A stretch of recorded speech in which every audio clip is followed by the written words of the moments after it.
I'm Dale Comstock. This segment, I'm going to talk about basically the fight or flight reflexes, um, human targets, and basically personal weapons. So first of all, I'm talking about the fight or flight reflexes. Um, it's part of our being. We have this innate response mechanism to fear, and we're either going to run away or we're going to fight. And this goes back to our primitive days. But what's really more important about that is understanding that your body's going to react a certain way, and your mind's going to react a certain way. You're not going to be able to help that unless you're just completely dumb. But everybody has a survival, a fight or flight reflex. Even animals do that. So what normally happens, for example, if you're about to get into a fight or you get jumped or get attacked, right away your body secretes adrenaline. Basically pumps up your heart rate, gets your blood flowing, your breathing, your respiration starts changing. You start taking faster, but and more shallow breaths, but you change a lot of oxygen and carbon dioxide as quickly as you can. Your eyes tend to pupil or kind of constrict, so you get this kind of tunnel vision rather. So and the reason for that is it's nature's way of saying, hey, focus on the immediate threat to your front and not be distracted by all the other stuff that's going on around him. So you got to get this tunnel vision going on. The other thing that happens is you end up relying on gross motor skills rather than fine motor skills. And what do I mean by that?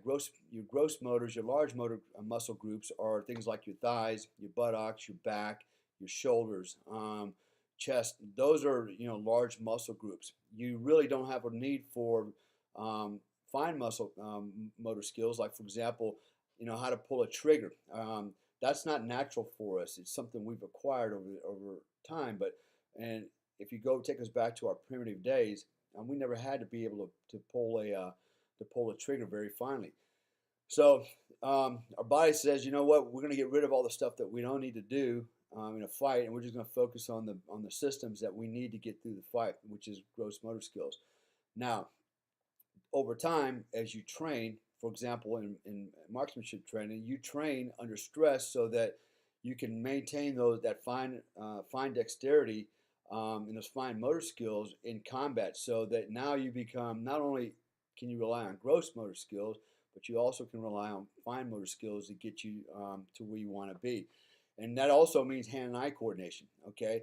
So if you're practicing, these martial arts forms where you're blocking lots of punches and things like that, those require good hand and eye coordination. Okay, if you don't have that, I always fight by a philosophy of three.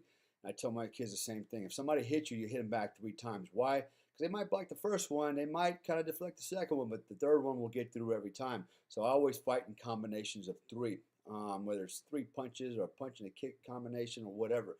I want to overwhelm my opposition with bunches of punches, so to speak. Now let's talk about target areas on the body. Okay, pretty much the whole body is a target. Everything on it's a target. Okay, what you have to do is determine what personal weapons of your body, from your body, you're going to use to basically attack the other person's target areas. So if you look at from a personal weapons perspective, our whole body's a weapon. Starting from the forehead all the way down, we can use the forehead for headbutts. I actually use my head to help maneuver. I'll lay it on a person's shoulder and drive my head into the side of their face as I'm trying to move them around into a better position. But I use all parts of my body to help me win my fight. I use my shoulders. Sometimes if I have a guy close on my shoulders, I'll bump my shoulders. And when I bump my shoulders, it bumps his head up, and I can now throw an uppercut, for example. Our hands. Our hands can be configured many different ways, whether it's a punch, whether it's a knife hand. There's, you can see from the diagram, there's a lot of different ways to configure your punches. So you don't always have to punch a person. You can hit them with a palm heel strike, for example. If you're afraid you may break your fingers and you need your hands to continue shooting. And then moving all the way down the bottom, you have your legs, your knees, your feet. So all your body parts become weapons. And all you have to do is decide which weapon or combination of these personal weapons you're going to apply to the target areas on the opposition.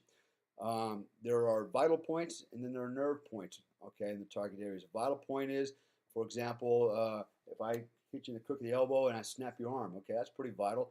If I hit a pressure point, that's a different. That's a a part of your nervous system that I'm going to either stun it or I'm going to use it to manipulate and move you around. So again, target areas, the whole body is a target area. Personal weapons, your whole body is a weapon. You just got to figure out what's the best weapon for the job to get it over with.